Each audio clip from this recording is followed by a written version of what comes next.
Salah satu kisah terbaik yang pernah saya dapatkan tentang kisah cinta yang bermuara pada surga. Ini saya sampaikan mumpung ada Pak Haiban ini kan. Jadi ada sebuah kisah nyata tentang masalah cinta Pak Haiban yang saya baca dalam sebuah kitab Al-Kamil. Yaitu ada seorang laki-laki dan ada seorang laki-laki yang jatuh hati kepada seorang wanita. Dia orang solih, dia orang yang taat. Ketika dia jatuh hati kepada wanita itu, maka dia menyiapkan dirinya untuk mendatangi keluarga wanita itu, melamarnya, dan berkeinginan untuk menjadikan wanita itu adalah ratu pada semesta mungil hidupnya. Tapi ternyata, Masya Allah ya, makanya ternyata keluarga dari wanita itu menolak lamaran laki-laki ini karena mereka sudah berencana untuk menikahkan putri mereka dengan salah satu kerabat mereka.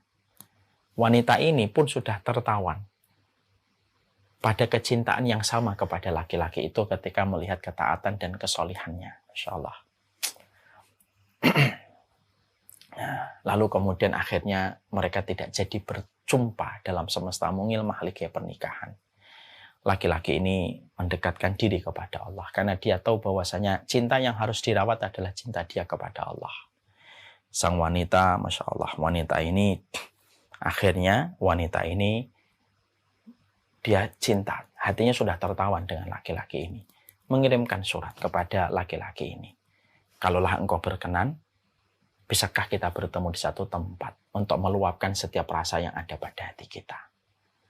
Ketika surat itu sampai kepada sang laki-laki, begitu kagetnya sang laki-laki itu mendapatkan surat itu. Tidak ada yang dia katakan kecuali kalimat istighfar. Lalu dia tulis jawaban.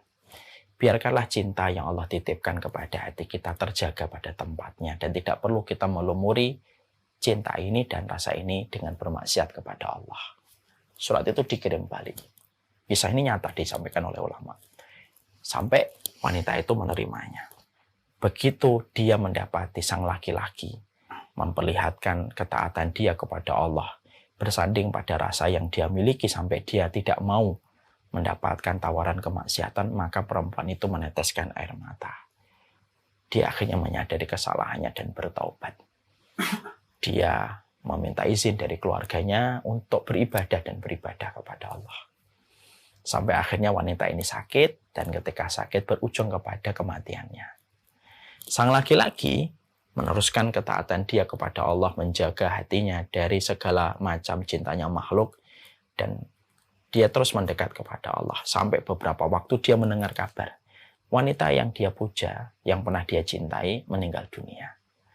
Maka dia mencari di mana kuburannya. Dia datangi kuburannya, dia berikan doa terbaik kepada wanita yang pernah mau dikhidbah olehnya menjadi istri.